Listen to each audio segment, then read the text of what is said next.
Esse podcast é apresentado por b9.com.br.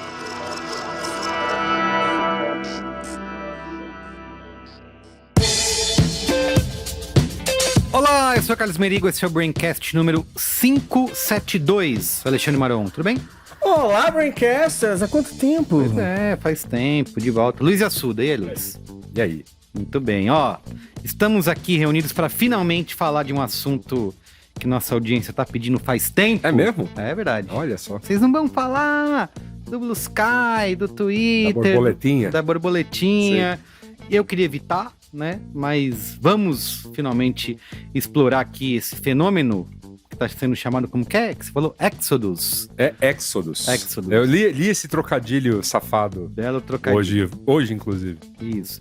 Que é muitas pessoas saindo de outras redes sociais, como o X, o Twitter, né? Teve a saída na época do bloqueio aqui no Brasil, e agora, por conta da vitória do Trump e a sua aproximação cada vez mais...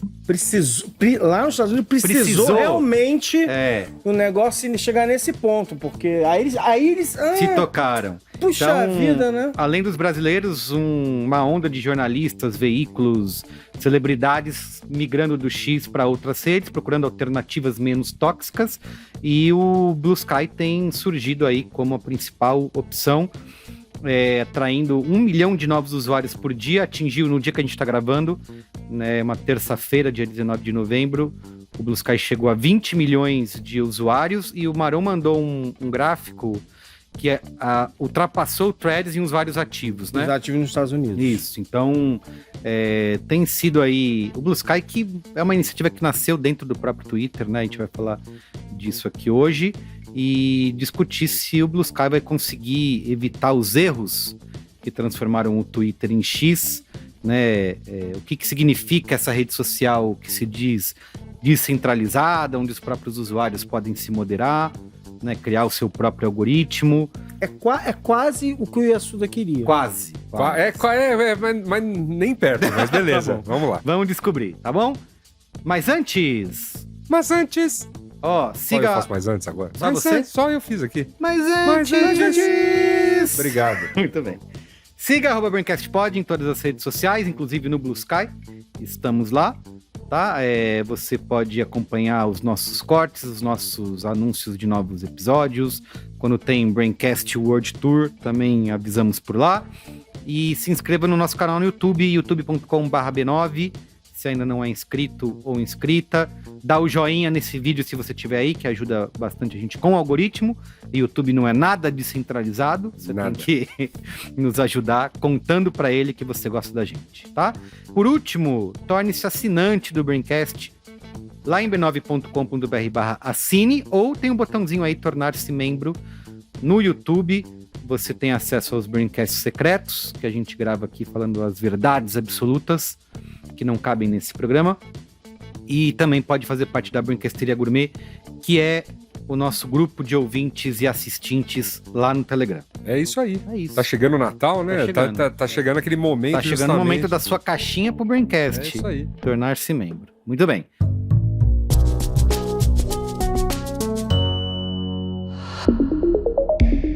Começa agora a minissérie Pra Chegar Lá. Mobilidade inteligente para empresas, uma parceria do Braincast com a Localiza. Por aqui a gente vai investigar como o aluguel de veículos pode transformar a mobilidade corporativa no Brasil. Esse é o episódio 1, o caminho da mobilidade empresarial. Você já deve ter percebido, né? Mas a nossa relação com os carros está mudando. É uma coisa de evolução cultural, né? Quando você vai lá no mercado americano, aluguel de carro muito forte, né? E aqui no Brasil, culturalmente, era uma coisa muito de posse, né? O carro era um investimento. Algumas pessoas ainda pensam em carro como investimento, e carro é um gasto. Esse é o Paulo Henrique Pires, o PH, diretor de vendas da Localiza. Uma das coisas que mais movimentaram a mentalidade das pessoas foi a entrada das empresas de aluguel de carro por aplicativo, onde as pessoas passaram a experimentar a não ter carro, a ver o carro como uma ferramenta de uso e não uma ferramenta de posse. E a nova geração, tudo bem, a nova geração já vem com essa mentalidade, né? A nova geração não quer ter, ela quer usar. A gente consegue provar muito fácil que você tem um carro, é muito mais caro que você alugar, seja financeiramente, seja pela recuperação fiscal que você tem. E é por isso, pela economia, que o mercado corporativo sempre foi um grande cliente do setor. Economia de dinheiro e de dor de cabeça, certo, PH? Imagina, você vai comprar um carro para o seu funcionário, você vai ter que procurar o carro, você vai saber se está fazendo a melhor compra, qual que é o custo de manutenção, qual que é o custo da revenda dele, como é que vai ser o uso de vida desse carro. É mais do que isso, você vai usar o carro, vai ter assistência para esse carro. E se de repente o carro tiver um problema, tiver um acidente, e você vai ficar sem o carro, você vai precisar, a empresa precisa do carro para poder produzir. Hoje, qualquer gestão tem uma série de custos invisíveis, né? Então, todo esse conjunto, se não preocupar com o fund, com a compra do uso, o aluguel de carro te oferece, né? Que vale a pena mesmo se o preço for igual. O que nunca vai ser igual é a flexibilidade que o aluguel de carros oferece. Vai usar o carro no dia a dia, na cidade? Você pode optar por um aluguel de longo prazo de um carro econômico. Vai visitar um cliente numa fazenda? E de picape é melhor, né? E não é apenas a flexibilidade de escolher o melhor modelo para sua finalidade que o aluguel de carros oferece, mas o prazo também. Afinal, vale a pena a empresa ter um carro para usar em viagens que acontecem, por exemplo, só uma vez por mês? Eu lembro que tinha um dos donos de um supermercado lá no interior que usava, não, porque tem que ir na fazenda uma vez por mês. Eu falei, beleza, você pode ter o carro que você quiser, e quando você for na fazenda, você aluga um carro por 3, 4 dias. E se você está pensando, tá bom, beleza, mas o carro da empresa está lá, disponível, mas e o carro alugado? Não dá o maior trabalhão alugar um carro? Mais uma vez, a tecnologia tem tornado a experiência do aluguel corporativo cada vez mais rápida e fácil. E aí, a alocação corporativa, o cara está com pressa, né? Hoje a pessoa pede um carro no nome da empresa e ele consegue reservar o carro e retirar na loja sem passar pelo balcão. Tudo de maneira 100% digital. Porque, de novo, carro é para resolver algum problema, né? Ele não aluga um carro, ele aluga uma solução. O carro passa a ser o que ele vai usar para resolver o problema de mobilidade dele. E você tem a opção de chegar na hora que você usa o Localiza Fast, na hora de reservar, você escolhe. Aí quando você chega na agência, você abre o contrato pelo celular, ele te reconhece por telemetria que é você mesmo e te fala, ó, o carro está na vaga tal, você chega lá, aperta o botão e o carro abre e você vai. A telemetria que o PH mencionou é a tecnologia que permite você monitorar os carros de forma remota. Isso é um benefício enorme para a segurança das empresas. Hoje a gente consegue, e aí a empresa que dá essa liberdade para a gente, se o colaborador está em excesso de velocidade em alguma rua, a gente avisa ele.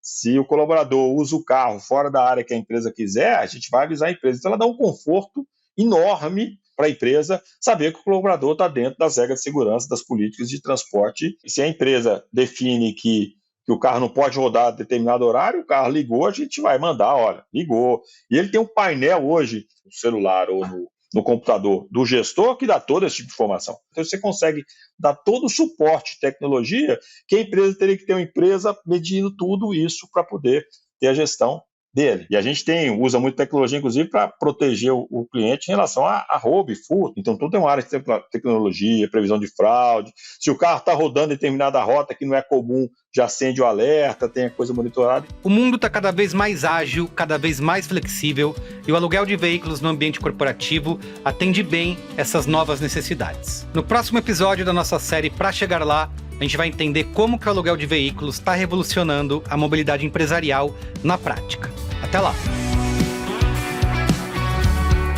Escuta só, tá precisando de mais eficiência e agilidade na sua empresa sem ter que se preocupar com frota de carros própria? Pois é, a Localiza resolve isso para você. Com opções flexíveis, você escolhe um carro ideal para qualquer situação, desde o dia a dia até aquela reunião importante ou viagem de negócios. E o melhor, sem dor de cabeça, com manutenção ou burocracia, porque a Localiza cuida de tudo. E pode esquecer qualquer custo fixo como IPVA, licenciamento, emplacamento, depreciação.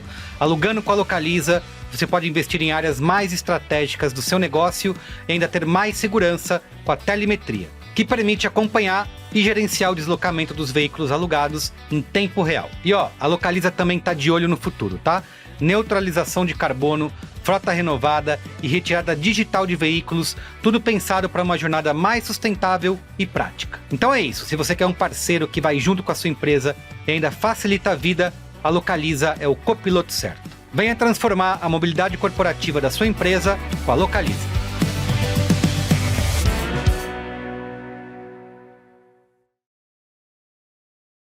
Vamos pra pauta? Vamos pra pauta. Pauta! Então é isso, ó. Começou essa migração do Blue Sky. Blue Sky que foi criado em 2019, né? Uma iniciativa dentro do próprio Twitter, do próprio Jack Dorsey, né? Existia muito embate ali em torno do que o Twitter precisava fazer para controlar o discurso, uma empresa muito grande, que tudo que fazia era difícil de fazer, lento de fazer, e ele resolveu bancar lá dentro essa iniciativa de ter uma nova plataforma descentralizada que, dando certo, faria parte do próprio Twitter, né? Aí dá uma confusão lá. Que, aliás, é mais uma prova de que o Jack Dorsey não tem a menor ideia do que ele tá fazendo nunca. Né? Nunca. Ele é um cara... É o CEO mais sem noção que já apareceu na história. Tirar pra todo lado é muito... essa coisa do tentativa e erro é muito incentivado, né? Nesse Vale do Silício aí. Sem noção, assim, não tem modelo. Ele não tem o tato, eu acho. Assim, ele não tem o tato social nem empreendedor pra... Por isso que ele foi tirado, né? Depois voltou, deu errado de novo, e depois saiu. ele chegou e saiu do Blue Sky, porque ele achou que o Blue Sky também não... O argumento dele é de que o Blue Sky estava seguindo os mesmos passos do Twitter e... É claro, se o Elon Musk comprar o Blue Sky também, aí vai estar realmente seguindo. Nesse período, a Jay Graeber, que hoje é a CEO do Blue Sky, ela já fazia parte da iniciativa, né? Ela resolveu continuar e tocar como uma rede social... independente, né? E durante esse período, 2019, 20, 21, 22, 23, ficou meio, né? Algumas pessoas foram, deram uma olhada e saíram fora. Não tinha gente. Não tinha muita gente, exatamente. Legal. Já tem tudo isso, né? Já. Que começou aqueles convites iniciais os convites, já faz bastante tempo, né? Que era uma rede fechada. Uau. Acho que não 2019, que foi quando o projeto começa, mas a partir de 20, 21 já tinha aqueles... Eu acho que o Blue Sky é 21. 21, 20... Eu me lembro 21, só 22, entrava com sei lá, convite, com convite, né? Muito fechado e tal. Isso. Só que aí aconteceram são dois momentos importantes para a gente começar a nossa conversa. Primeiro, no Brasil, a rede é bloqueada, o X, né? E ele virou o refúgio dos brasileiros que não tinham o que usar, né? Vamos lá. Os brasileiros usuários de Twitter, que já é uma fração dos usuários de internet. Exatamente, né? Mas tudo bem. É isso aí. Mas foi um crescimento pro Blue Sky, um crescimento galera explosivo. Galera saiu adotando coisas toscas, como lembra aquele cu?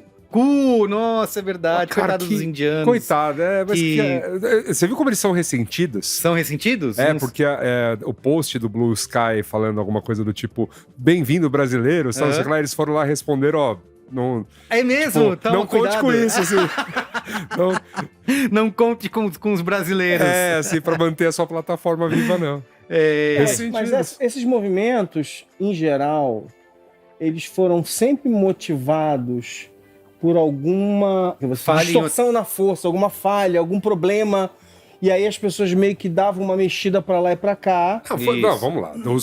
Todos são episódios derivados da compra do Twitter. Então, a partir daquele momento, qualquer notícia mais bizarra que existia em torno, né, do Elon, ou qualquer notícia que falava de grandes mudanças na plataforma, etc., você tinha uma movimentada, né? Então, as pessoas tentando puxar pra lá e pra cá. Foram pequenas ondas, mas eram ondas pequenas. E claro, né, porque as apostas foram descentralizadas também, né? Então teve quem tentou puxar para essa plataforma indiana, de nome, né? Que no Brasil virou essa grande quinta série que o Brasil é. Mastodon, né? Também foi. Teve a questão lá do Mastodon. Que também cresceu um pouquinho agora. Nessa toada. Teve as pessoas continuam não sabendo usar o Mastodon até hoje. Sim, e nem vão aprender. Daqui a 10 anos, nem vão aprender. Falar assim, não, acho que aprendi a usar o Mastodon. E aí, ele nem vai, tadinho, né? Não, acho que talvez exista, né? Mas como outra coisa. Mas acho que o ponto é esse, cada uma dessas pequenas ondas não tinha sido tão significativa quanto, né, no caso aqui do Brasil, tirarem o Twitter do ar do dia pra noite. Isso, e ficou mais de um mês, né? Bloqueado. Então levou os brasileiros. E agora temos essa segunda onda, porque os gringos não tinham ido ainda, né? Não. Só os brasileiros assim, os early adopters. Isso, né? Deixa eu falar uma coisa importante, que é o seguinte.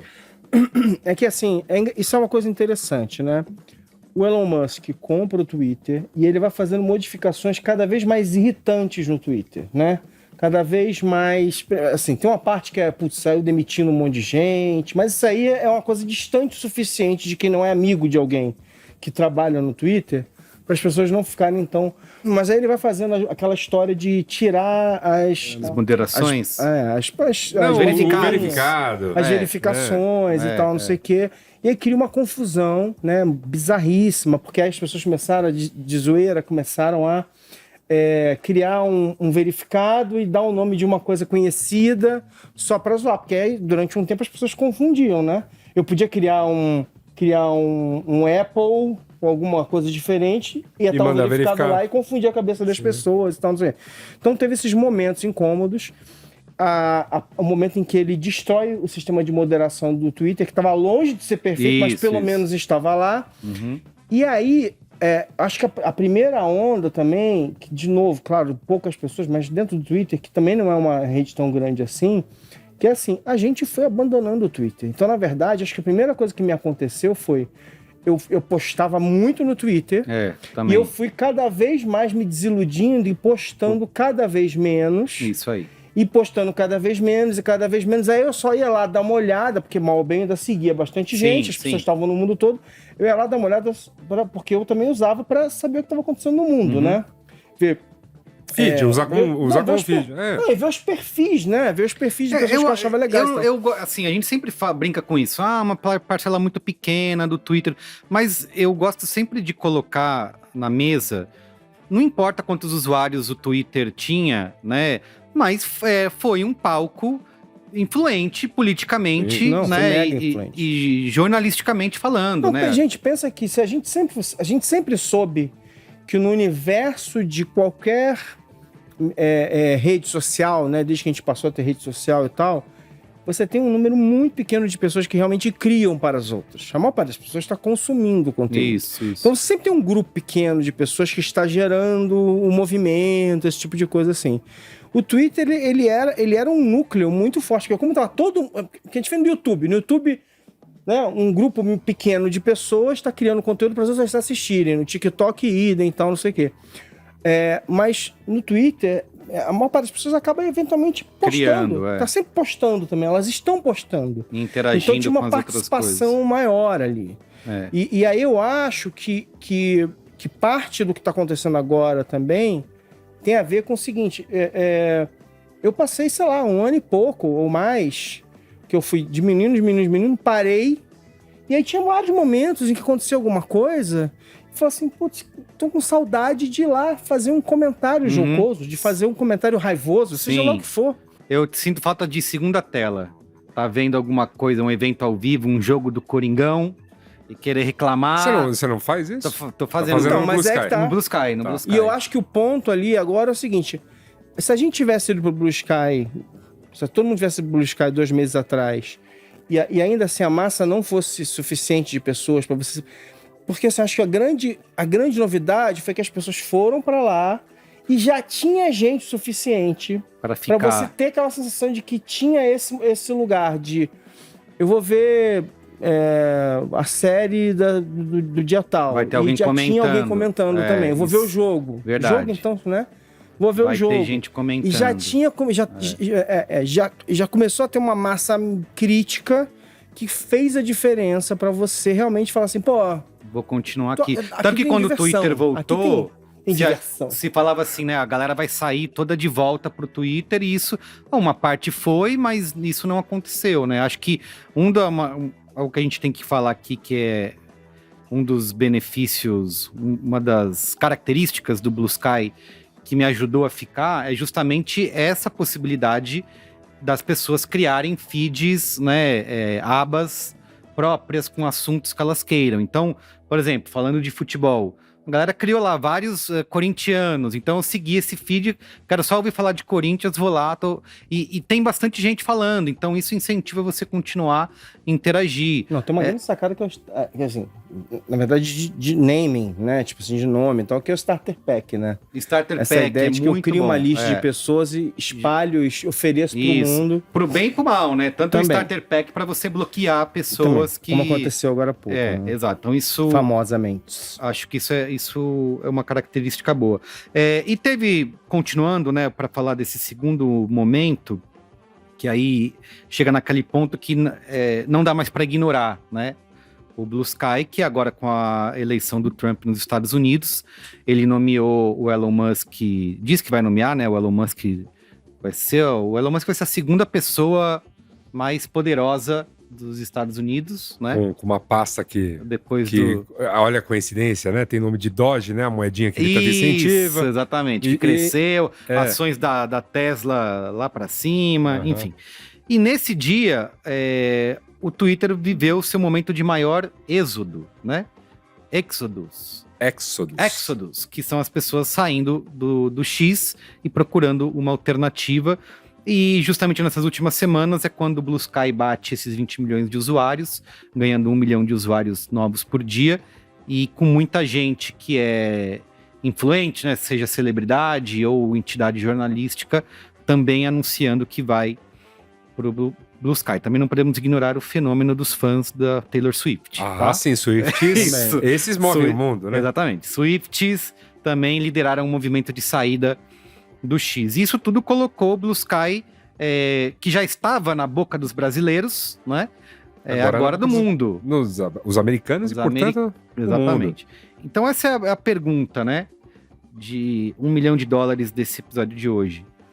Se é esse momento passageiro, né? Que as pessoas estão indo porque estão com raiva, é o novo, como o Chris compartilhou lá, vou me mudar pro Canadá, né?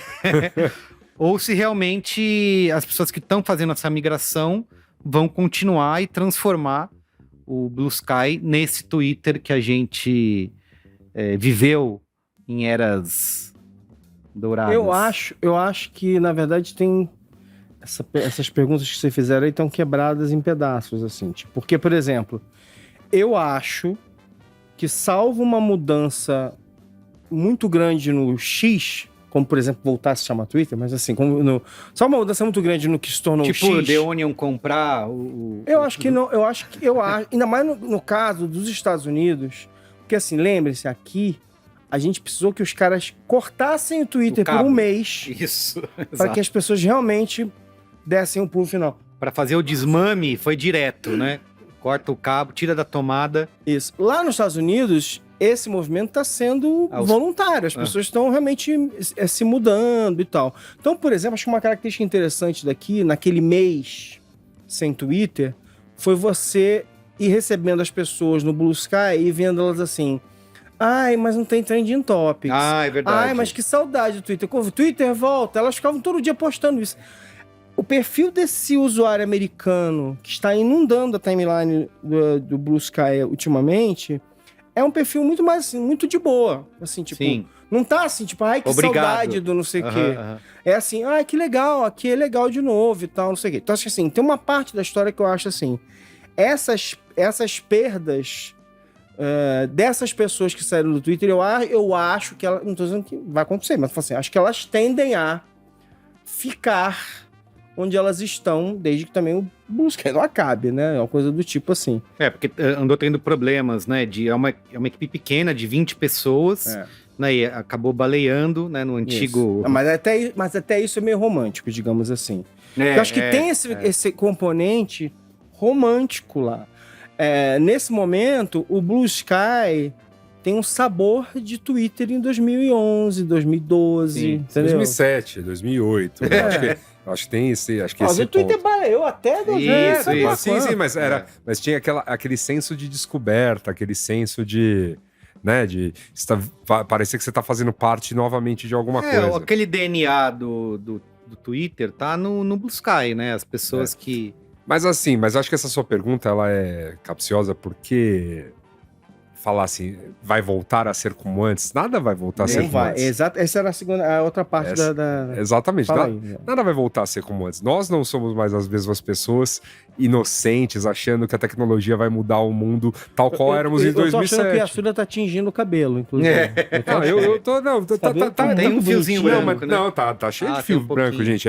Isso aqui é, como falar, efeito especial. Entendi. O pessoal da edição é muito... exatamente, o pessoal da edição é muito parceiro. Obrigado. É isso, mas o lance todo né, acho que o tempo passou, a gente não tem mais a mesma inocência com tecnologia. Lembra quando surgiam essas empresas e elas estão aqui para fazer o bem, para salvar o mundo, blá blá blá. Tinha um papinho desses, né? Que hoje em dia não cola. Hoje em dia, né, a gente tá se fazendo a pergunta, tá bom, legal. Como é que o Blue Sky vai se bancar? Porque para ele virar o Twitter daqui a pouco de novo, né? É mais ou menos como a banda toca, porque ele vai precisar se pagar, ele vai precisar pagar os venture capitalists que já botaram algum dinheiro nele, sabe? Então, como é que a conta fecha? Sim, né? sim. Então, a gente já tá, assim, você vai usando o negócio já com aquela coisa de... Que a derrocada do Twitter veio justamente daí, né? Começa numa crise de gestão e financeira. De qualquer coisa que você for pensar, assim, é aquela história, tinha o Orkut, ir muito mais longe, tinha milhões de usuários, o Google nunca achou como fazer dinheiro com aquilo, uma hora desligaram, tiraram a tomada. Eu acho que tem uma coisa também que tem um sentimento nostálgico e que não tem, é insustentável, assim. O Twitter não ficou ruim por um motivo só. O Twitter ficou ruim porque a gente, como usuários também, foi mudando ao longo da década passada, os usuários foram mudando de perfil, a maneira como as pessoas foram interagindo nas redes foi mudando, e assim, eu acho que não é por acaso, assim, fora os chans, onde as coisas realmente são absolutamente sem lei, cara, o Twitter era efetivamente a rede mais tóxica de todas. Ele se tornou... Por quê? Porque o discurso era muito rápido, era uma troca de discurso o tempo todo, então os combates eram diários. Isso. E eu acho que é difícil evitar que algo assim, eventualmente, claro, enfim, ferramentas melhores, moderação, tal, mas assim, para fazer isso, para fazer uma moderação à altura do problema que vem pela frente... Os 20 funcionários do Blue Sky não tem a menor chance. Nesse bata da moderação, que ela foi perdida quando o Elon Musk resolve comprar, eu acredito que o Jack Dorsey, na época, ele tinha boas intenções em... acreditamos que a gente não deve ser o árbitro da verdade, mas todas as coisas têm um limite, né? Então vamos arrumar maneiras de criar mecanismos de moderação. Então, inclusive o Blue Sky surge de uma tentativa dessa e se apostava já naquela época em inteligência artificial, né? Vamos botar IA para fazer isso, não vamos precisar de ser humano para fazer, resolvendo tecnologia com mais tecnologia. Então... O velho vício do Vale do Silício. O vício do Vale do Silício. Olha.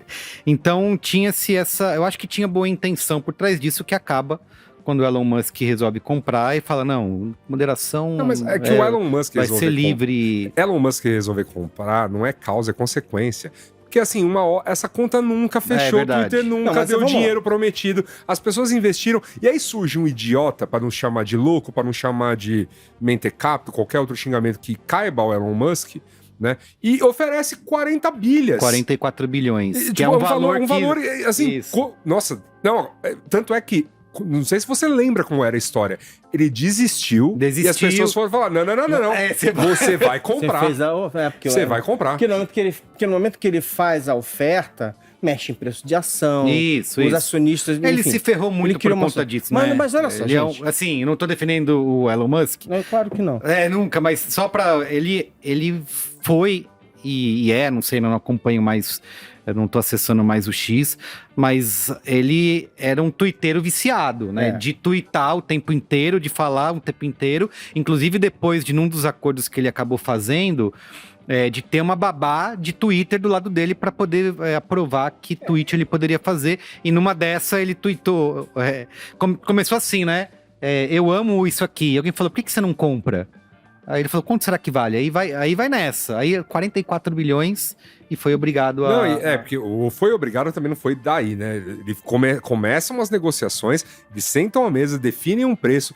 Tipo, né, o que ele fez, né, que é essa tomada hostil, né, é basicamente você comprar todas as ações disponíveis, né? Então, ou você comprar a maioria de uma maneira... Cerca, né? Você cerca, você não tem decisão acionária que... Então, foi isso que ele fez. E aí chega num ponto que os detentores de ações do Twitter, sabendo que jamais eles conseguiriam um valor dinheiro, próximo disso, eles falam, não, agora você vai comprar. Agora você começou a negociar, tem contrato, você precisa comprar. É um retorno que eles não iam obter de outro jeito. E foi isso. Mesmo o mais idealista dos fundadores do Twitter... Poderia segurar um negócio desse. Essa pessoa pode ter falado o que quiser, mas tá rindo à toa. Sim, bilionária que ela ficou. Imagina. Mas eu acho que tem uma coisa importante, que é o seguinte...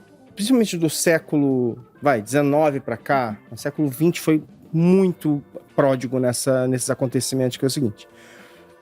As pessoas ficam muito ricas e em algum momento ocorre para elas que há um valor enorme em se ter veículos ou plataformas de comunicação. Sim. Né? Então, eu acho que certamente ele tentou achar caminho para também não perder tanto dinheiro assim, coisa do tipo e tal, mas assim, ele comprou o Twitter no mesmo impulso que o Bezos comprou o Washington Post, entendeu? Ele falou assim, para mim, é valioso. E era uma questão pessoal, né, assim, tipo, um brinquedinho favorito. Não, é valioso ter uma ferramenta. Não é valioso, mas... Não é valioso ter uma ferramenta que tem poder político. Mas tudo... Eu acredito nisso, mas também acredito que tem uma boa dose de orgulho nesse negócio. Eu acho que o orgulho é a cortina de fumaça. Ah, é? A coisa é exatamente essa. É muito valioso você ter um meio... tão influente de comunicação, e olha que o Twitter não é a maior rede social do planeta, mas ela é suficientemente... Ela é desproporcionalmente influente. Isso, Então, assim, ele sabe virou diário oficial dos políticos, do Trump, do Bolsonaro, publicavam todos coisas eles. ali. Exato. Então, assim, realmente é um trunfo você ter uma rede dessa. Veja, né, que ele continua usando isso a seu favor. Continua. Isso deu dinheiro, isso não deu dinheiro. Dane-se, ele tá usando isso ao favor dele e isso tem dado frutos, né? Tá aí. Ele pegou a máquina, ele comprou uma plataforma, né? Gente, qual a primeira coisa que ele fez? Ele não reduziu o Twitter ele basicamente transformou o Twitter, que era uma empresa, num mini produto viável. Ele rapidamente fez isso. Ele mandou todo mundo embora. Ele pegou e colocou exatamente o mínimo que ele precisava para a plataforma continuar rodando dentro do que ele queria. Ele não quer moderação. Moderação para ele nunca interessou. Ele não quer não sei o quê. Não interessa. E virou agora uma máquina de propaganda dele. Ele queria uma máquina de propaganda. É só isso que ele queria. E para ele tá ótimo. Claro, ele queria que as pessoas continuassem. Ninguém quer jogar dinheiro fora. Isso, nem ele continuar sendo anunciante. Ele queria ter anunciante e tal. Não sei o que. Deve ter ficado muito frustrado que muitos anunciantes foram embora dali, porque as pessoas também não são malucas, né? E as coisas foram acontecendo dessa maneira, mas ele queria uma máquina de propaganda, que nesse sentido é uma compra para ele, no curto prazo, mais eficiente do que comprar o Washington Post. Só que o Washington Post é muito mais barato. É bom lembrar.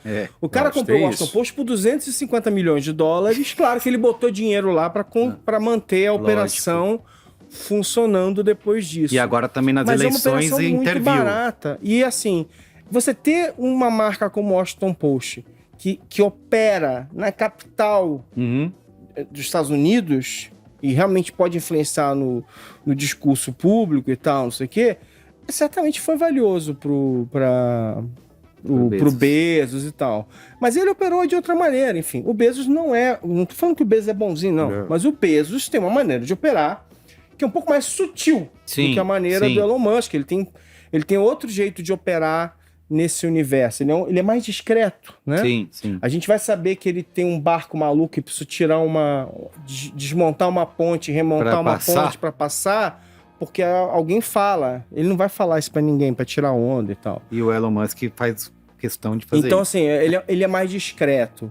Mas assim, você vê esse ano, aí na hora que a coisa apertou lá, que eles viram que a situação estava muito nebulosa, ele imediatamente foi pragmático, como todo bom empresário, falou assim, eu comprei isso aqui para me dar poder, não para me dar problema. Uhum. Eu vou agora, num ano começo, no nível de incerteza desses, eu vou pegar... Para que eu vou me posicionar e me indispor com alguém? Com mais da metade Por quê? Entendeu? Ele pegou e falou, não, para, a tradição está desmontada, vamos ficar quietos no nosso canto aqui. Que foi ele não deixar que o Washington Post não apoiasse um candidato. Bom, mas o assunto aqui é Blue Sky, né? Eu queria, Luiz Assuda, você como especialista técnico desse programa, desse Braincast, explicasse um desses sonhos, promessas douradas aí do Blue Sky, que é a descentralidade, né? Inclusive com o Blue Sky criando um outro protocolo, o protocolo aberto que o Mastodon já tinha colocado e que o próprio Threads, né?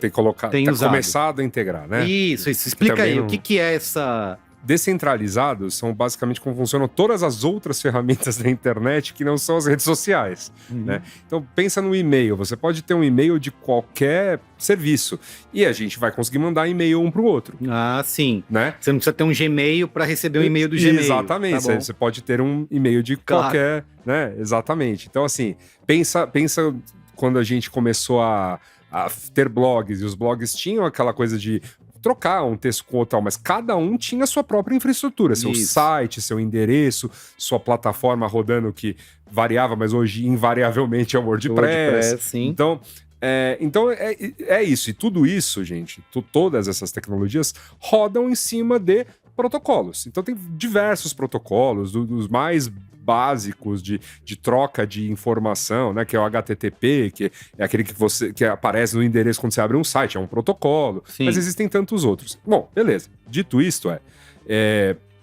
pensou-se em protocolos, né, de autenticação, troca de conteúdo e tal, que fosse voltado para as redes sociais, para ela replicar a dinâmica das redes sociais muradas, porque já se via que isso era uma questão. Sim. Então você tinha... mas tem a rede o Facebook, o Twitter, o Instagram, e todas são muradas, o conteúdo não é seu, você produz conteúdo para essas plataformas, quando você quer sair, e aí como é que fica? Você pode até exportar, mas onde é que você coloca aquilo? Você quer começar, quer abrir uma conta numa nova rede, aquilo não vai estar disponível. E então, pensando nisso, começou a se pensar em protocolos que permitissem a outras redes conectar todas a uma coisa só. Para que rede social, para que qualquer coisa assim funcionasse basicamente como funciona um e-mail ou como funcionam os sites. Eu posso estar numa determinada rede... Acessando conteúdo de outras, exatamente. Então, e aí, assim, tem alguns produtos que são baseados em basicamente tem 2 protocolos desses. Pode até ter mais, eu sei que tem mais, tem uns menos populares, né? Mas tem um que ficou mais famoso, que é o ActivityPub, que é o Mastodon usa. Que o Mastodon usa, que o Tumblr usa, que o WordPress tá num experimento de se conectar, que o Threads começou a se conectar, ou seja... É um protocolo que ele já estava, ainda que seja uma coisa ultra de nerd, assim, uma coisa que você, usuário, não vai pegar lá e fazer a sua própria infraestrutura, você já tinha gente, já tinha uma massa, uma massa de desenvolvedores brincando com isso. O suficiente para, por exemplo, o Mark Zuckerberg, a hora que ele vira e fala, vou fazer o meu experimento aqui do Threads para tentar pegar essa massa de gente descontente com o Twitter, falar, eu vou me conectar a isso aí. Sim. Prometeu, nunca entregou a contento, né? Ele vem colocando a conta-gotas a integração, que poderia ter sido mais rápida. Mas fica lá, né? Quando você vai publicar no Threads, tem uma barrinha roxa dizendo você tá publicando isso também no Fediverso. E o aviso que tem, não podemos, se você apagar, não podemos garantir que vai apagar de outros... E isso é uma coisa interessante, porque de fato, aí eu usando o Mastodon, pude seguir você, por exemplo, quando você estava postando no Threads, pude seguir o Chris. Entendi. E realmente isso aconteceu, porque vocês passaram a postar no Fediverso, e aí eu lá do Mastodon... Pode ver todo mundo. Pude ver todo mundo. Sem precisar criar conta no Threads. Exatamente. É isso aí. E essa era a ideia.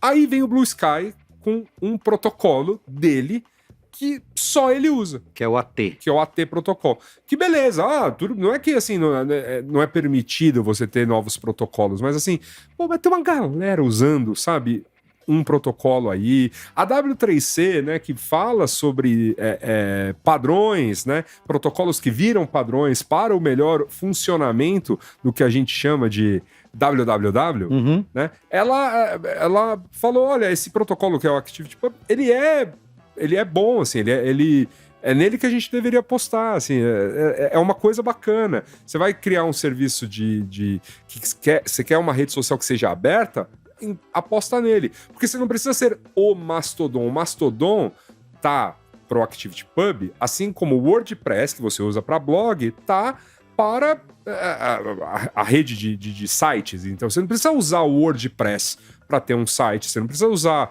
você usa ele para fazer algumas coisas mais facilmente. O Mastodon é a mesma coisa, o Mastodon é uma réplica, né? Ele tem um funcionamento de uma rede, né? Que cria uma rede para você muito parecida com o Twitter, né? Que você pode hospedar em qualquer lugar. Então você tem as pessoas que se fecham, por exemplo, a gente poderia fechar um grupo nosso, colocar um Mastodon num servidor, e beleza, nós íamos ter uma rede muito parecida com o Twitter, só para nós, que a gente poderia abrir para o resto do Fediverso ou não. A gente poderia, inclusive, manter ela fechada para a gente. Porque é só um produto pronto, mas não precisa ser um Mastodon. Pode ser o Threads, pode ser um Instagram, se um dia ele quiser se conectar a isso, como o Tumblr se conectou a isso. Pode ser o Yasudon. Pode ser qualquer. Pode ser uma plataforma que ainda surja. E podia ser o Blue Sky. Essa é pra minha, sabe? Treta. No ano do senhor de 2020, que esse negócio já existia, já tava bem conversado, não sei o que lá. Não, vou continuar postando aqui no meu protocolo, que isso vai pegar, viu, galera? Beleza. Tá aí a ferramenta, tal, porque ela é uma réplica fiel e ela não tem uma. Ela não é difícil de mexer e tudo mais. Mas tá aí o Threads provando que também não era difícil. Não é difícil mexer no Threads e ele tá devidamente conectado, ainda que com limitações ao Fediverso. Assim, é uma... Eu fico sempre com o pé atrás, assim. Eu fui dar uma olhada na documentação e mesmo as permissões do que você tem em relação ao que você pode hospedar de informação, você pode pegar e criar no teu servidor um bloco das tuas informações para girar em redes que usam AT protocolo. Só tem uma. Só o Blue Sky. Só o Blue Sky.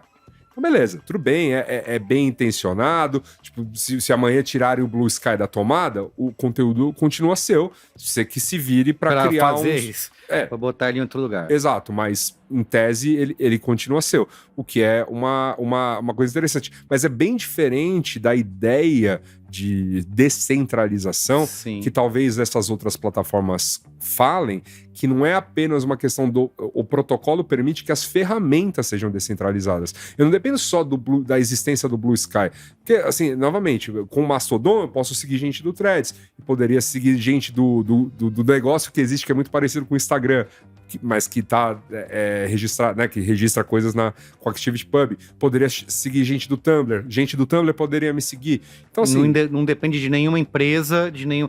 Sei lá, mal comparando aqui, tipo, minhas páginas HTML. É isso aí. Elas podem... Posso tirar de qualquer lugar e botar em qualquer lugar. Qualquer pessoa que tem acesso à internet, digite seu endereço, acessa. Eu não preciso ter conta em nada. Sim. Isso. Então, basicamente essa seria a ideia, né? Então, para mim, isso é uma opinião muito pessoal. O discurso da descentralização me soa mais vendedor do que de fato ele é. A gente vai descobrir agora com esse crescimento da rede, né? Porque o discurso inicial é bastante idealista, né? Assim, desde que eles começaram lá em 2019, a postura agora nesse crescimento, se você vê entrevistas da CEO lá, Jay Graber, tem só 33 anos de idade, tem aquela visão que a gente já discutiu aqui em outros braincasts, inclusive, quando eu falava de fim do Twitter, de idealização mesmo, de uma internet melhor, em que as pessoas, né, possam ser felizes, se comportar. e acho que um outro ponto dessa descentralização é a moderação do conteúdo, né? como que isso vai funcionar tendo cada vez mais pessoas usando. Exatamente, é uma coisa, por exemplo, para quem é nerd o suficiente para acompanhar Mastodon, moderação no Mastodon, por exemplo, depende do dono do servidor. Sim, se ele não fizer nada, continua. Se ele não fizer nada, o negócio come solto, porém, aí você tem que entrar em acordo com os outros donos de servidores, porque outros donos de servidores podem barrar o teu. Então você passa a não fazer parte. Ah, você fecha aquele você fala, lá. Isso aqui não vai aparecer para os meus usuários. Saquei. Você como dono de um servidor. Pode falar o que você quiser, mas você vai ficar Mas no meu aqui, para os meus usuários, você vai ter a porta fechada. Então, em tese, você tipo, descentralizar a ferramenta, né, faz todo mundo sentar à mesa para conversar, minimamente. Você vai ter dodói? Vai ter dodói. Tem redes de extrema direita usando o Mastodon? Tem. Veiculando coisas assim, absurdas. Mas e crimes... Mas a maior parte desses servidores são fechados. Mas e se crimes ocorrem e nada acontece? Então, mas feijoada? O lance todo é... Quem manda tirar do ar? Então, mas o ponto para este rol de coisas, existe o conjunto de leis. Então você consegue tirar um site do ar. É muito mais fácil. Imagina um bando de gente que subiu um negócio num servidorzinho para rodar um Mastodon para falar doidices, não tem o mesmo poder financeiro do que uma grande empresa que não vai... Tipo, sei lá, pro Google isso. Tirar um troço do ar Exato, a primeira ordem extrajudicial que receber, eles tiram, gente. É assim que funciona. Mas vamos só rememorar aqui um pouco. Vamos lá, porque a gente tá falando aqui assim, né? Gente, ó, a gente foi feliz um dia. Né? Teve um momento, muito tempo atrás, em que a gente trocava links de coisas legais e divertidas e era engraçado e era normal e a gente não ficava... E as pessoas não passavam um dia brigando, sendo canceladas e cancelando. Além disso, né, teve um tempo também... Além disso, você podia compartilhar link. Porque hoje você compartilha link e você some. Não entrega pra ninguém. Porque, como o Yasuda falou, são os jardins murados e ninguém quer que você saia de lá. Além disso, quer dizer, teve um momento que as pessoas não se preocupavam com como é que elas iam pagar as contas. Então, o Twitter era legal e tal, não sei. Então, acho que é legal a gente pensar assim, tipo... O Blue Sky não tem um modelo... Claro, um claro caminho sustentável. E para falar a verdade, nem o Twitter tem. Nem o X tem. Isso.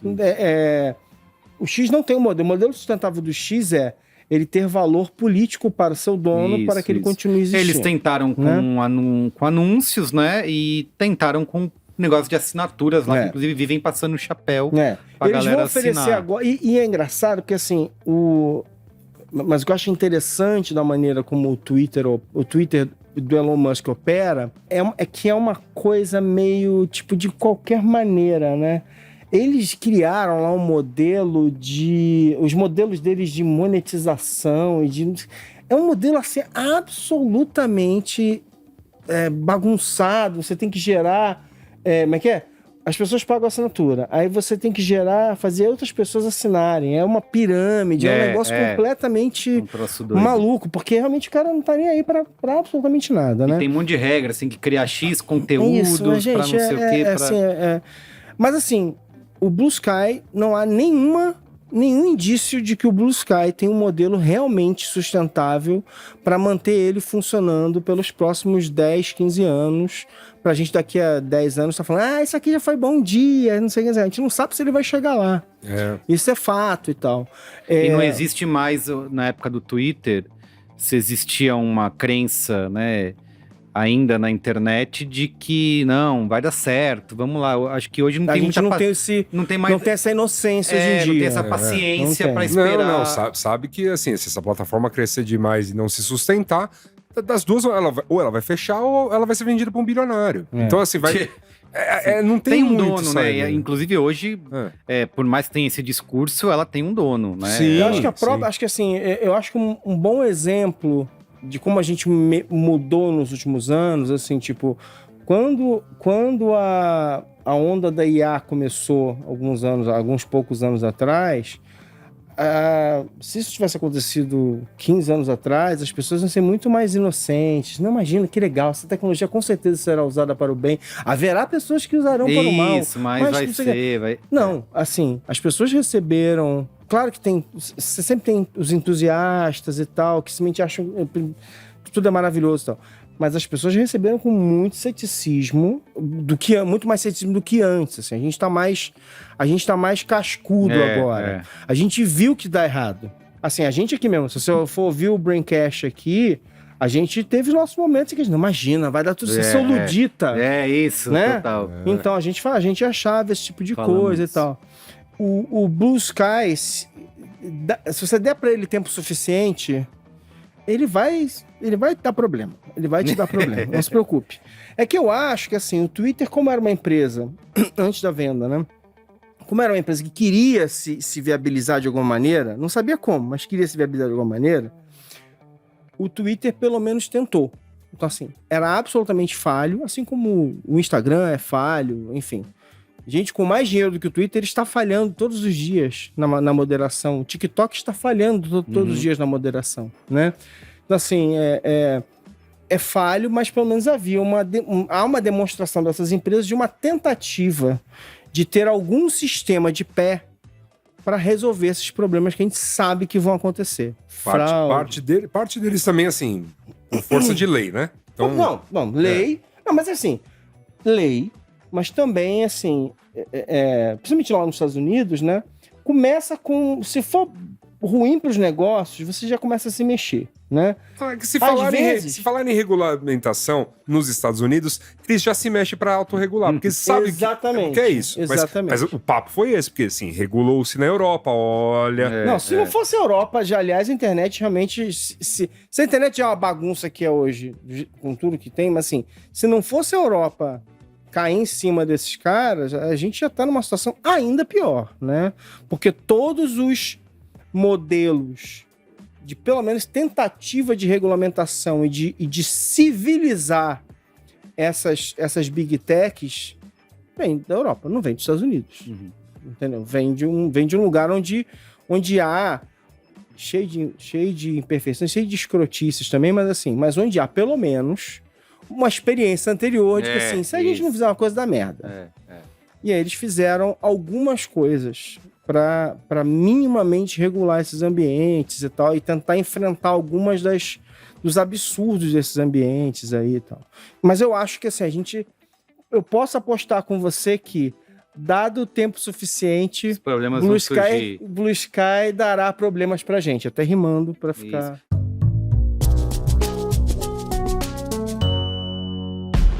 A nova BYD Shark chegou no Brasil. BYD Shark é a primeira caminhonete super híbrida que une força e tecnologia. São impressionantes 437 cavalos de potência e vai de 0 a 100 em apenas 5,7 segundos. E não tem dúvida, é a mais potente do Brasil para você e para o seu negócio não parar, tá bom? Agende já o seu test drive pelo site da BYD ou pelo QR Code que está aí na tela. BYD, construa seus sonhos.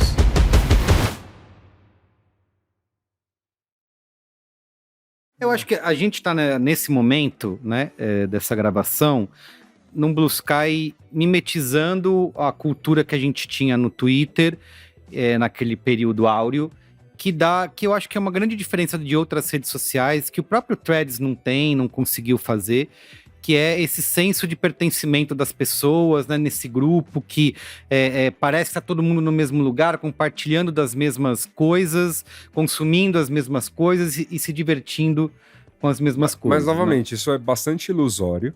Completamente. Sim. E assim, e aí é uma pergunta que fica mesmo, quanto tempo vai durar essa ilusão? Porque... eu acho que a gente está num momento muito interessante a gente não sabe o que vem por aí, porque toda hora surge uma novidade.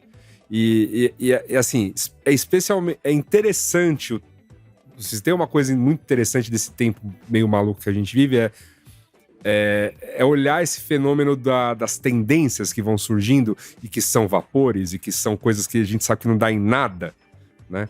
Mas que são vendidas como grandes coisas porque ninguém tem a certeza para onde a gente está indo, assim. Não tem um caminho claro. As redes sociais foram um caminho claro por uma década. Depois que elas surgiram e se estabeleceram, as redes sociais foram um caminho claro por uma década. Não surgiu durante 10 anos, nada para concorrer nas redes sociais, a Facebook, Twitter, Instagram, nas coisas que eles faziam, YouTube, nas coisas que eles faziam. Aí agora, no finalzinho da década, começou a surgir as ferramentas chinesas, né? E beleza, surgiram e se destacaram, mas neste exato momento que a gente tá, dessa coisa que também comentaram num desses textos que a gente teve que ler pra pauta, né, das grandes migrações, né, de plataformas, porque entra um bilionário no Me Muda Tudo, e os usuários dela ficam perdidos. Louco, né? É site de extrema direita que é comprado pelo The Onion depois de, obviamente, fechado, né, por também força de lei. Eu acho interessante, porque, assim, diferente dos Estados Unidos, lá na Ásia, digamos assim, porque não é só na China, tem na China, na Coreia e tal, mas lá na China, vamos dizer, a China especificamente, aconteceu muito essa coisa de você criar, por exemplo, o TikTok não era o TikTok. Ele, literalmente, ele foi reaproveitando os usuários e fazendo iterações para virar o que é o TikTok. Quer dizer, ele era o Musical.ly, né? Enfim, você vai mudando o produto, não é só mudar o produto, o visual, o look and feel, né? Não é o Facebook que tinha um visual e foi mudando. Não. A finalidade. A empresa mudou completamente. Os usuários estavam lá. Agora a gente vai fazer outra coisa, tá? A gente vai fazer não sei o quê. É muito louco isso. Não, mas é que tudo passa por... Eu me lembro, por exemplo, quando a Twitch, né, que é uma... continua sendo muito mais conhecida pelo universo gamer do que qualquer outro. Isso. Mas eu lembro quando a Twitch veio a público falar, nós queremos agora os outros creators. E numa das ações que eu achei particularmente maravilhosa, que eles, para mostrar as capacidades deles, de quanto aquilo chamaria atenção e tudo mais, eles botaram durante 24 horas no streaming Bob Ross, que é aquele cara que pinta. Verdade, e é fantástico. Essa ação, exato, assim. Mas foi pra mostrar que todo mundo podia streamar o que quisesse e tal, então você, creator, que não é dos games, vem streamar na Twitch que vai dar certo e tal. Então acho que é muito por aí, assim, o TikTok, né, quando o Music, ele tinha lá seu nicho com as pessoas fazendo lip sync e dancinhas, mas uma hora ele quis mais, né? Enfim. Eu acho legal, mas é muito interessante essa história do Twitch, porque o Twitch, por exemplo, ele era uma outra empresa também nesse caso. Comprado pela Amazon, né, depois. Foi comprado pela Amazon, mas assim, ele era uma empresa de fazer tipo um reality show pessoal, as pessoas fazerem os streamings da vida delas. E eles não conseguiam ganhar dinheiro de jeito nenhum. E aí um dia quando eles já estavam desistindo, eles foram olhar para os números. Assim, tipo, uma das coisas que eles faziam era aquela coisa de o cara se filmar 24 horas por dia, 7 dias por semana e mostrar a vida dele, não sei o quê, ser o garoto propaganda da empresa. E aí, um dia eles vão, finalmente, né, eles vão olhar para os números e eles falam assim, mas o que as pessoas estão realmente usando é para mostrar os videogames que elas estão jogando. E aí eles resolvem investir na ideia do jogador se mostrar jogando, e quem imaginava que as pessoas iam querer assistir isso, né? E as pessoas querem. E a coisa, enfim, avança e tal, não sei o quê. Mas eu acho que, de um jeito ou de outro, se tem uma realidade que a gente aprendeu nesses últimos 15 para 20 anos, é o seguinte: as pessoas criam alguns sistemas e aí, em pouco tempo, alguém acha um jeito de explorar aquele negócio de alguma maneira, de dar um jeito de fazer alguma sacanagem com alguém. E aí você começa a viver uma guerra diária para tentar segurar aquela ponta e fazer alguma coisa que funcione e assim por diante e tal. As pessoas vão fazer isso. Então, assim, tipo, o Blue Sky agora é de um jeito e ele parece ser amigável e tal, não sei o quê. Mas, assim, à medida que a gente vai tendo mais gente chegando, alguém inventa uma sacanagem pra fazer com outra pessoa. E aí, pra você consertar essa sacanagem, você inventa uma outra coisa que vai ser usado essa brecha por outra pessoa e tal. Porque isso é o que aconteceu com todos. Só não se a gente, por exemplo, nessa divisão clara que tem acontecido, né? Você vai ter no X essa câmara de eco dos conservadores, né, e dos fãs do Elon Musk, e aí você vai ter no Blue Sky a galera progressista, jornalistas, e aí fica cada um falando sozinho. Eu também si. Eu não sei, assim... Ou se uma galera resolver, vamos lá encher o saco, também... A gente tem que acompanhar mais um pouco. Eu sei que 20 milhões... Parece muito. Parece muito. Mas é pouco, né? Mas em termos de mundo é bem pouco. E outra coisa... Se comparar com o Facebook, com o próprio Threads, que tem 250 milhões, ainda que obrigado, né? E novamente, como eu falei dessa coisa da ilusão que nós temos de estarmos fazendo parte de alguma coisa. Eu sei que todos nós aqui, mais ou menos, que nos seguimos, e a gente tem a tendência de seguir mais ou menos as mesmas pessoas. E não sei se vocês perceberam algo sobre as pessoas que a gente segue. Eu percebi. O mais novo ali tá na meia-idade. Assim, não... Entende que não tem uma parcela das pessoas que a gente não tá pegando, ninguém ali tá pegando e não tá falando com a gente? Sim. Então, assim, pode ser mais uma ilusão de... Eu sei, Assuda, porque você não tem filhos e sobrinhos ali. Tudo bem, isso, beleza. jovem. Mas você tá seguindo essa galera? Jovens. Você tá seguindo esse pessoal Tem no que Blue Sky? procurar os melhores starters pack. Você não tá pegando o starters pack do jovem. Pode ser, enfim.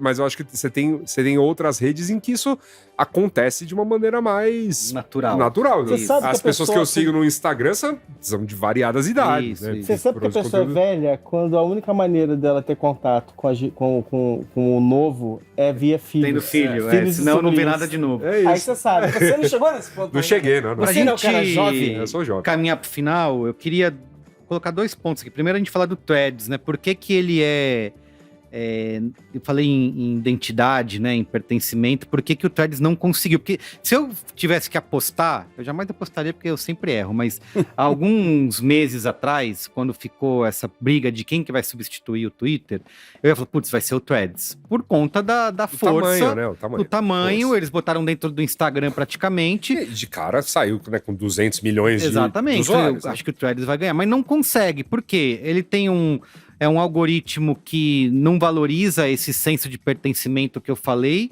É um conteúdo meio bait, meio sem cara, assim. Então, eu não consigo ver esse valor. Eu acho uma coisa bem interessante hoje em dia, assim. Eu acho que o Threads, ele tá contaminado de uma... Assim, vamos lá. Quando eu entro no Blue Sky hoje em dia, que é o Twitter do momento, né? Enfim. Quando eu entro no Blue Sky, que tem esse cheiro, gosto de Twitter e tal... De timeline por tempo. Tem um jeito, não é? Tem um jeito de postar, tem um jeito de falar, tem um jeito de se comunicar. Isso que fala da cultura da rede. Você vai pro Threads e o Threads, ele parece uma coisa feita por gente de marketing, publicidade e companhia. É isso. Eu vou dar um exemplo claro disso, que é o seguinte. Eu abro o Threads e, assim, inevitavelmente... É uma coisa que acontece muito no TikTok também, porque também o TikTok também tem muito desse DNA embutido já e tal, não sei o que, porque é muito trendy. É o DNA bait. É o DNA da... Eu vou te contar uma história. Isso. Que é storytelling, né? Storytelling e tal. Mas me cansa isso, eu já pulo na hora. Cara, isso me irrita profundamente no Threads. Assim, tipo, todo lugar tem um...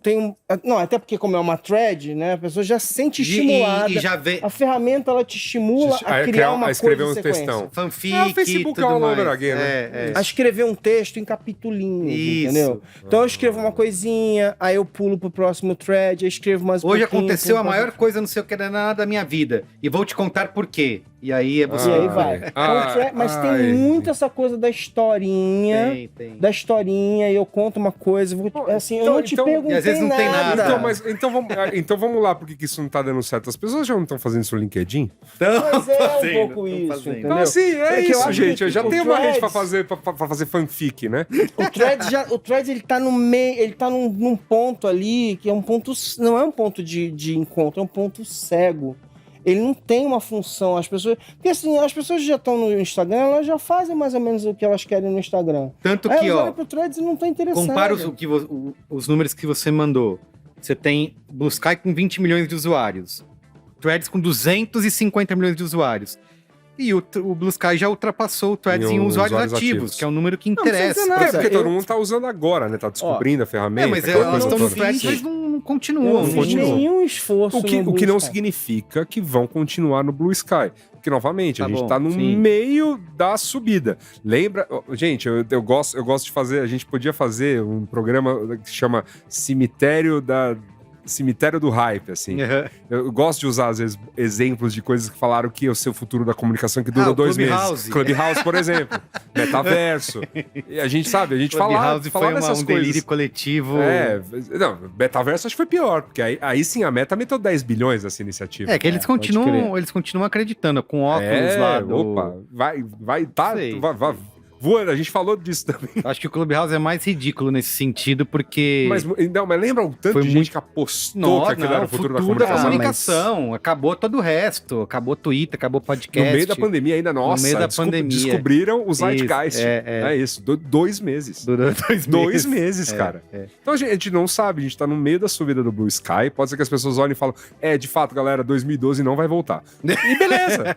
Tudo bem. Eu lembro também com o salário de 2012, Coringão, campeão da Libertadores, campeão mundial. O tempo inteiro. Tweetando tudo ao vivo e tal. Mas esse tempo já se foi. Esse tempo acabou. Pra gente ir qual é a boa, pensando um pouquinho, você falou de... A gente tá tentando fazer um exercício de futuro, né? E na minha cabeça, né, o modelo da web RSS, né, feed, e o podcast surgiu justamente com esse sonho, né, de ser descentralizado, né, de ter... E viveu bem isso, até o surgimento do Spotify, praticamente. Isso, perfeito. Quando a Apple... a Apple não me paga para defendê-la, mas deveria. No caso do podcast, eu acho que a Apple tratou bem. Não fez nada, né? Não deu dinheiro, não fez nada. Deu, mas acho que ela é assim, vamos botar aqui dentro do nosso... Facilitou. Ela tirou o atrito. Isso, mas continuou mantendo esse ethos aberto e descentralizado do podcast. Só que aí surgiu o Spotify. E aí, o que é aberto e continua sendo... O Spotify continua usando... Você pode publicar o seu podcast onde você quiser e usa o seu RSS para colocar dentro do Spotify... Continua sendo aberto, só que, cara, eles dominam a cena de uma maneira que acaba não tendo mais... O Spotify tem um modelo que não é pago, então, assim, as pessoas não precisam pagar para usar o Spotify, então isso também, de novo, gente, tira o atrito, as coisas começam a acontecer. Então, assim, o Spotify, porque o que você faz no Spotify como criador não é botar o podcast lá, o que você faz é clamar o direito sobre aquele podcast, provar que aquele podcast é seu para que você possa acessar os dados e estatísticas sobre ele. Tá lá. Mas tudo bem, Ali, mas eles começam a fazer uma coisa que não existia nesse início de web, que é a parte de botar um algoritmo dentro desse negócio que seria aberto. Então, a página inicial do Spotify é o que vai determinar o que é sucesso e o que não é. E aí eles vão escolher o que vai ser. Mas outra coisa determinava antes, era a busca, era SEO no Google, enfim, você só tinha outros mecanismos, assim, de certa forma, né? Mas eu entendo o ponto de que, bom, como agora, sei lá, a maioria das pessoas ouve podcast pelo Spotify, então ele dá as cartas. Dá as cartas, exato. Assim como a maioria das pessoas que vê vídeo vê pelo YouTube. E ele dá as cartas. Exatamente, é o YouTube que manda. Então, o que eu fico pensando nesse quesito, inclusive, por mais que o Blue Sky queira ser descentralizado, é só chegar algum grande player desse aí e falar, não, vou pegar isso aqui, vou mudar as regras do jogo, vou vender publicidade, vou fazer de um jeito que... Só tem um caminho, assim, eu só vejo um caminho para uma instituição como... E veja que ele não tem riscos, ele tem muitos, mas existe só um caminho para você vai, tô lançando aqui um protocolo e eu realmente sou idealista o suficiente para mantê-lo aberto, podem usar. Que é você pegar o Blue Sky e transformar ele numa non-profit, numa organização sem lucro, numa Wikipedia. Numa Wiki. Mas assim, pensa no que era o OpenAI até agora há pouco. Isso, mas o Wikipedia tá sempre pedindo dinheiro, né? Tá sempre na... Eles têm anualmente a campanha deles de arrecadação. Isso, então. Mas quando, por exemplo, você é uma fundação, né, dessas, num país um pouco mais amigável a fundações do que os Estados Unidos, as coisas até rolam. Então você tem iniciativas de coisas mais seguras que são bancadas, ou pelo menos seu financiamento ali de governo da Alemanha, governo da França. Verdade. Então, assim, isso não é internet mainstream, Mas assim, se você vai falar, eu quero criar protocolos suficientemente abertos para que todo mundo use e isso vire de fato a internet, você poderia seguir este caminho. Aí você fala, quem fez isso? Todos os outros protocolos. Tudo que a gente usa na internet, que é protocolo, ou seja, que mais de um serviço usa, foi criado por algum cientista maluco numa organização sem fins lucrativos. É isso. Isso aí. E o Blue Sky criou seu próprio, sabe-se lá por quê, vamos descobrir. Mas eu acho que tem uma coisa que só para as pessoas terem em mente, que é assim, o Twitter não virou que é a central mundial do cancelamento por acaso. Entre outras coisas, assim, também tem uma característica que é assim, a maneira como essa plataforma funciona favorece o confronto e o cancelamento. Textos curtos, enfim. Era curto com 140, depois virou curto com 280, depois virou curto seja lá o que for. Mas textos mais curtos, as pessoas trocam. Eu acho que, eu posso estar errado, mas assim, eu acho que pelo menos uma pequena distorção a mais, o usuário de Twitter, em média, posta mais do que os usuários de outras plataformas, tá? Tipo assim, existe aquela relação de 10 para 90, 20 para 80, ela é diferente, ela é mais, sei lá, 40 para 60, entendeu? Não tem barreira para criar conteúdo no Tem muito pouca barreira. Então, o ponto pra gente pensar é assim, o TikTok também pode ter cancelamento? Pode, mas, de novo, a relação entre postadores e consumidores é diferente. Verdade. Essas plataformas onde todo mundo tá postando o tempo todo entre si, elas são favoráveis para cancelamentos. E outra coisa, né? Tipo assim, a cultura de cancelamento, com essa estrutura, esse modus operandi de cancelamento, surgiu de novo na década em que o Twitter estava existindo e estava ativo e tal. E talvez o Twitter tenha ajudado a estruturar a cultura do cancelamento, né? Ele foi o rastilho lá de pólvora onde o cancelamento, né, floresceu com mais vigor e tal, não sei o quê. Ele é um fórum, né? Ele é uma praça pública, ele tem esse mecanismo de que ele não existe para vocês consumir informação passivamente mesmo. Ele demanda... Só que se tiver alguém causando na praça, você vai lá e chama o guardinha, né? E aí o guardinha vem e bota a pessoa é isso. Fora. Por exemplo, quando era a época dos fóruns, vamos ser romântico, internet romântica aqui, época dos fóruns você tem moderadores do fórum. Então, na época dos canais de IRC, né?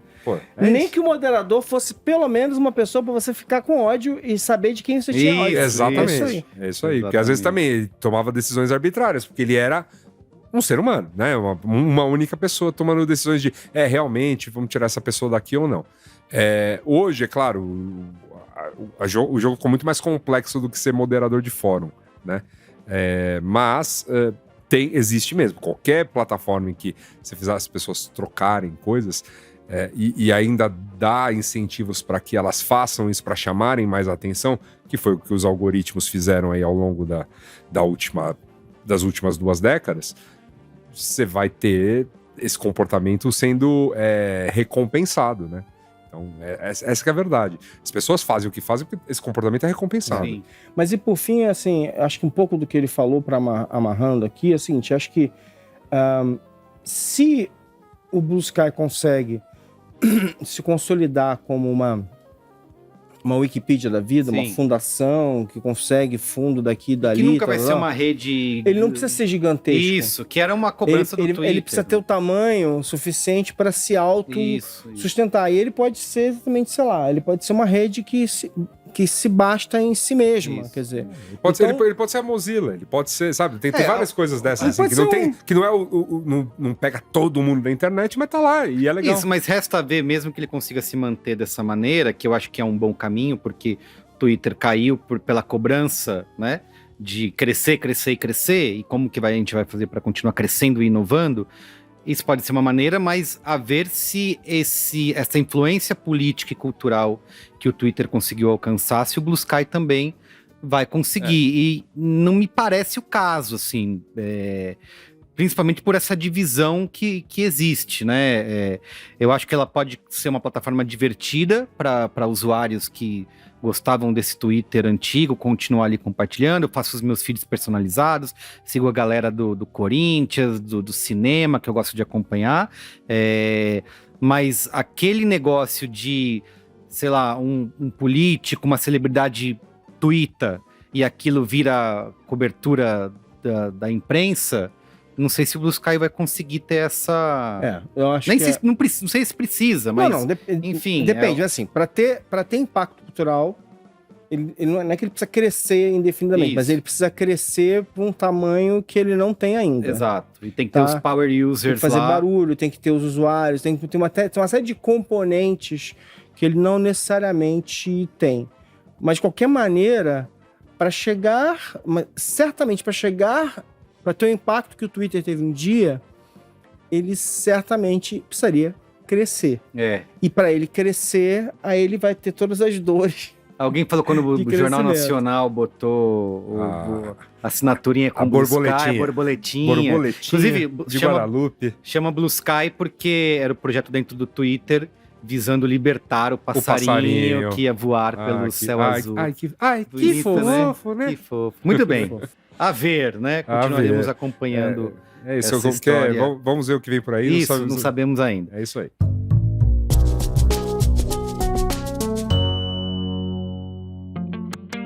Quando o trabalho remoto virou rotina, minha família e eu decidimos dar uma escapada da cidade grande.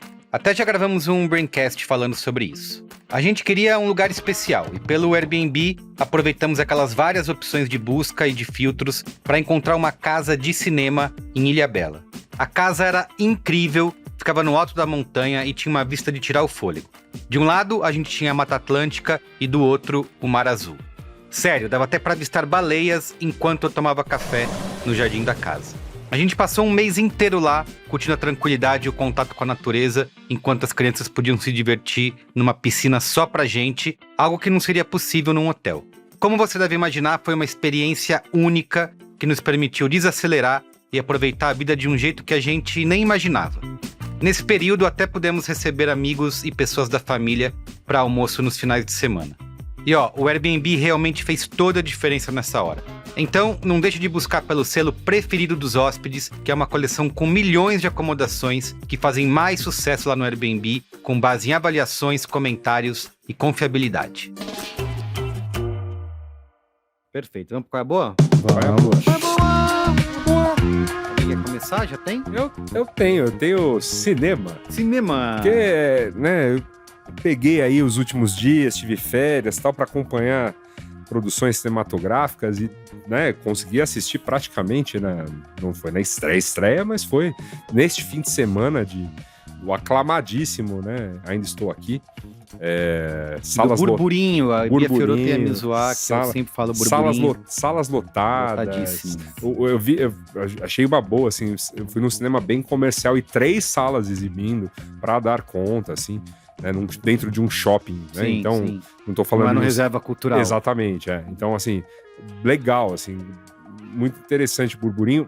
A Fernanda Torres está realmente tudo isso que estão falando mesmo, né? Tá muito bem, tá incrível, assim, ela tá muito bem nesse filme. Ela é o filme mesmo, a história é em cima da personagem da Eunice Paiva, né? Diante do contexto ali do desaparecimento do Rubens e, enfim, e da questão dela ali criando os filhos e os recortes temporais já são bem lá pro final do filme, né? Acho que a história toda ali é em torno ainda ali do desaparecimento e depois ele só faz uns recortes finais para demarcar, né, alguns momentos importantes do que foi, né, o reconhecimento pelo Estado, né, do que tinha acontecido e a abertura da Comissão da Verdade, né? Então, foram esses 2 momentos que, inclusive, não são nem nomeados, né? Talvez a gente estava numa pergunta de que será que as pessoas que foram assistir esse filme... Se dão conta, né? Do que foi, do que aconteceu. São apoiadoras, de repente, né? E eu acho que sim, porque, no fim das contas, tipo, o marco temporal lá é 2014, a abertura, né, os primeiros resultados da Comissão da Verdade. E não é falado que é uma Comissão da Verdade, não é em nenhum momento a palavra começou, na verdade, a pronunciada, assim, né? O termo, né? Na cena. Então, é a famosa história de, sim, as pessoas... Eu continuo achando que as pessoas tiram a conclusão que elas bem quiserem. Entenderem, assim. Eu não li a reportagem toda, mas eu vi uma chamada antes no caminho pra cá, de como que o Walter Salles está... Quis agradar a gregos e troianos, eu li uma coisa assim navegando também. Com sensibilidade. Isso, eu li. Eu acho, sim, o filme faz bastante isso, assim, de focar mais na questão de, olha... Dependente se você achar ou não, chacoalhou a família, né? Isso. Então, o foco tá nisso. Vai pro lado humano e não tem nada mais conservador do que uma família, né? Com quantos filhos? 4, 5 filhos? 5 filhos né? E ali desajustada, né? Por conta do sumiço do pai de família, né? E justamente do mantenedor financeiro e tudo mais. Então, o quanto isso chacoalha a família toda. Pai de família. Mas vamos lá, gente. É um filme que tem... empreendedor. É um filme, um momento, uma temática que tem tudo para realmente galvanizar, né? Porque, vamos lá, essa história, a história em si é legal, uma mulher impressionante, tal. Nesse momento que a gente vive nos últimos tempos, aí tem um componente importantíssimo. Teve boicote da outra direita. Começaram a falar, não vejam o filme, que aí mais gente foi ver o filme ainda, né? Aí tem um outro componente importante, que é o componente... Vai ganhar o Oscar? Tá em campanha do Oscar. As pessoas já começam a ficar curiosas. Essa semana o The Academy postou a foto da Fernandinha. Eu ouço muito podcast de cinema americano e alguns ingleses. E, claro, ouço sempre o cinemático. Por favor. Né? Tem episódio, aliás, hein? Eu acho interessante que, de repente, do nada... O fato é que esse filme está aparecendo. As pessoas estão falando desse filme e elogiando o filme. Então, assim, essa semana eu estava ouvindo um falando, não, poxa, porque ela saiu na lista, eles fizeram a lista ali dos 10 mais cotadas, das 10 atrizes mais cotadas para melhor atriz. Fernanda Torres é a oitava ou nona mais bem cotada enfim, o que não seria suficiente, porque são 5. Sim, mas o fato de ter chances... Mas está nas 10. Eu acho que realmente, e assim, o filme, independente de ir pra prêmio ou não, assim... mas é porque tem esses incentivos psicológicos, entendeu? E eu vi realmente que, assim, nessas listas de cotações e tal... O filme, pelo menos, para concorrer a melhor filme estrangeiro, está muito bem cotado. Sim. Então, assim, já seria a volta triunfal do cinema brasileiro ao Academy Awards desde quando? Cidade de Deus, né? Fazer... 22 anos. Fazer justiça... 23 anos. Já que a Fernanda Montenegro não levou. Isso lá atrás com o Central do Brasil. Muito bem. Mas teve mais filme aí. Esse foi tem mais? Tem mais. Eu sempre... Porque teve outro filme que assim, é óbvio que um filme sobre ditadura, uma história pesada como é a retratada, e sobre uma personagem também muito forte, que tem uma história de vida muito bonita, que é a Eunice Paiva, ia obviamente me tocar, né, por esse lado humano e tudo mais. Mas aí tem o filme que me pegou o roteiro, me pegou nas interpretações, não à toa... Eu respeito quando um filme americano vai e ganha coisa em Cannes, porque o filme é bom mesmo, A Substância.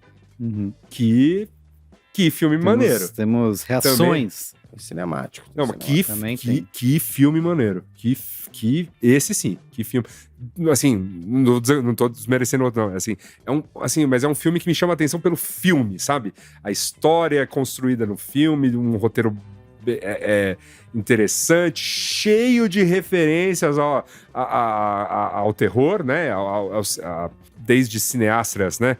Mais consagrados a filmes B, assim, tem muita coisa ali, muito interessante. Demi Moore tá ótima, mas outro que me ganhou nesse filme é o Dennis Quaid, porque ele tá cuzão no filme, ele tá maravilhoso, assim, ele tá muito bem, assim, tem muita cutucada o tempo todo no filme, e ele é rápido, ele é gostoso de assistir, e ao mesmo tempo, né, vai também te dando vai também te dando aquela inquietação de, cara, isso vai dar merda. e é óbvio, né? É óbvio que dá merda. Assim, a conclusão óbvia da coisa sim, vai dar merda. Mas filmaço, assim, muito bom. Que momento bom que você tem 2 filmes dessa categoria pra ver no cinema. Tem cinemático sobre a substância e ainda estou aqui. Procurei no seu tocador ou no nosso YouTube, youtube.com/b9. O meu Qual é a Boa? Trouxe aqui fisicamente, é temático, tem tudo a ver com a pauta de hoje, que é esse livro publicado pela Todavia, Limite de Caracteres, como Elon Musk destruiu o Twitter, dos jornalistas da Kate Conger e Ryan Mack. Eles estão hoje no New York Times, mas trabalharam em vários veículos cobrindo justamente o mercado, né, a indústria de Silicon Valley, acompanhando o próprio Twitter e o Elon Musk durante vários anos. E eles, inclusive, falam que quando as coisas convergiram, né, o Elon Musk vai comprar o Twitter, que eles ficaram chocados, falando, essa é a oportunidade, né, da gente acompanhar essa loucura desse acordo de 44 bilhões de dólares, que, como o Yasuda falou... Tudo foi muito louco. Tudo muito louco. Tudo muito louco.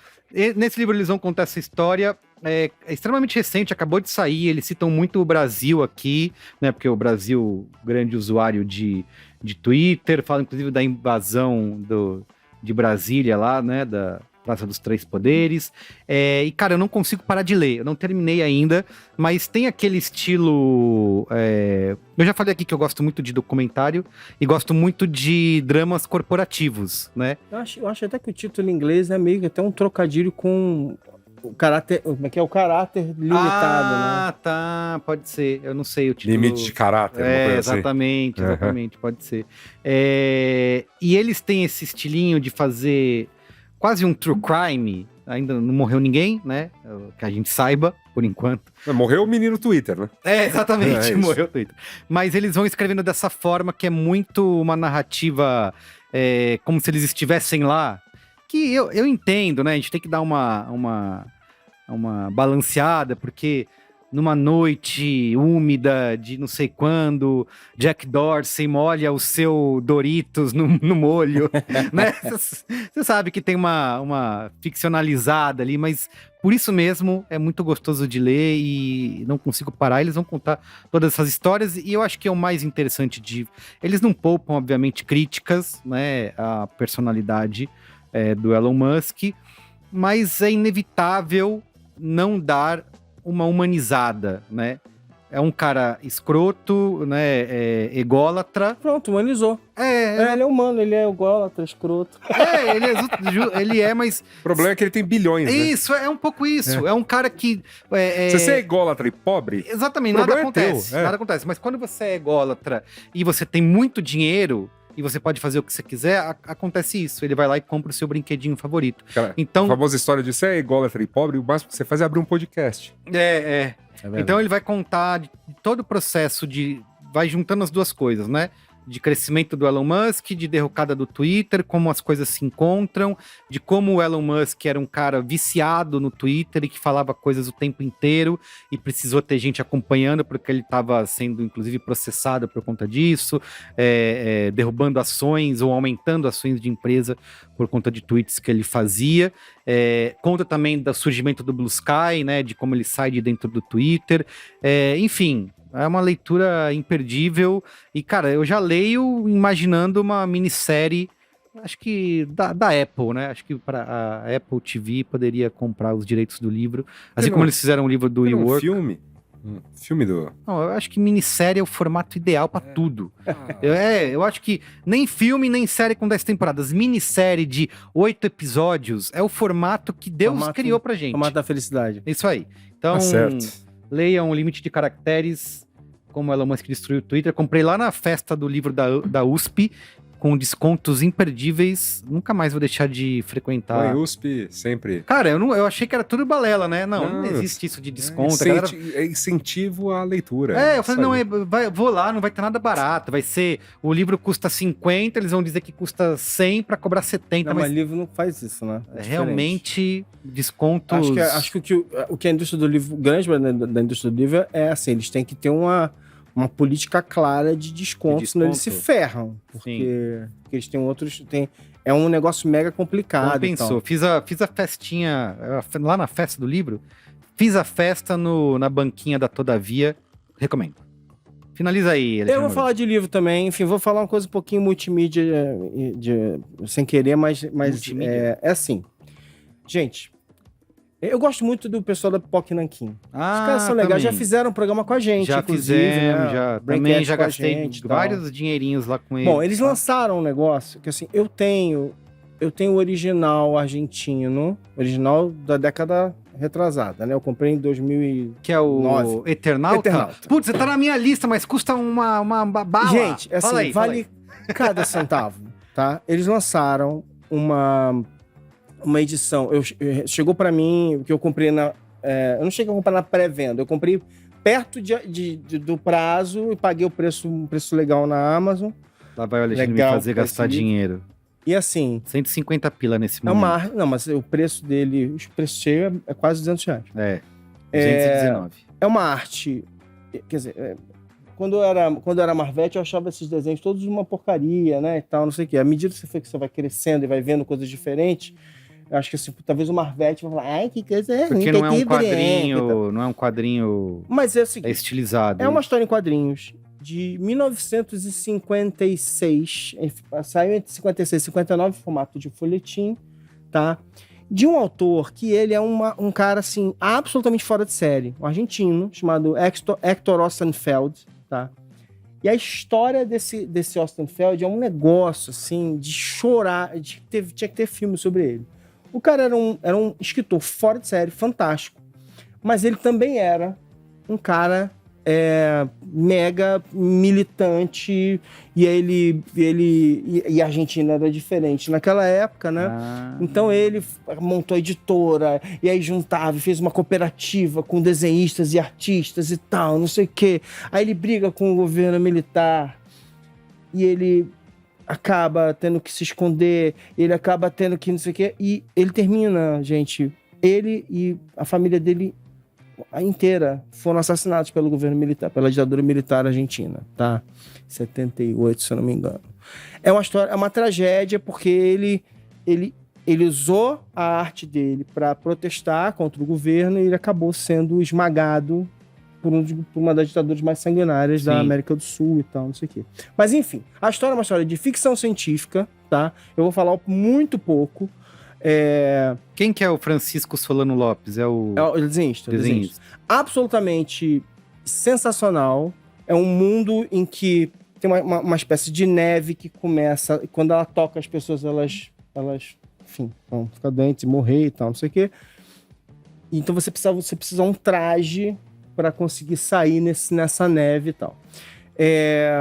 Mas ele tem uma série de características na maneira como ele escreve as histórias, que ele é engraçado, né? Naquela época, por exemplo, em que a gente não tinha a força dos seriados, da televisão, não sei lá, ele nunca foi um cara de escrever histórias em que você tem um herói, um protagonista, não sei o quê. Ele escreve ensemble, sempre ele escreve histórias de grupos de personagens enfrentando situações fora de série, né? Então, em vários sentidos, ele era inovador na maneira como ele criava essas histórias dele e tal. Eu falei que é multimídia, por quê? Porque a Netflix vai lançar a série, e assim, o trailer que eu vi, assim, as imagens que eu vi, não sei, tem um teaser trailer. Tem um teaser, É sensacional, o visual tá maravilhoso, e assim, gente, com sinceramente... Quem que é? Com o Darim. Ricardo Darim. Com Ricardo Darim. Lá não sai nada sem se não for com o Darim. Mas eu acho que eles fecharam o projeto, aí o Darim chegou... Vocês falaram comigo? Que negócio é esse? Exato. Mas eu acho assim, a cinematografia argentina é muito boa. Ele sabe fazer cinema, sabe fazer série muito bem. Eu acho que vai sair uma baita de uma série incrível daí. Porque a história em si é fantástica, tá? Então, assim, anota aí, gente. Compra o Eternauta, leiam o Eternauta e se preparem pra série do Eternauta do ano que vem. 6 episódios, hein? Como eu falei. Exatamente. Guarda, a expectativa é boa, claro, né? Darim. E ó, galera, ver, né? Pipoca e Nanquim, amo vocês. Isso. Tudo que eu compro de vocês é maravilhoso. Então é isso. Isso aí. É isso. Fica por aqui o Braincast de hoje. Um beijo. Beijo, gente. Tchau.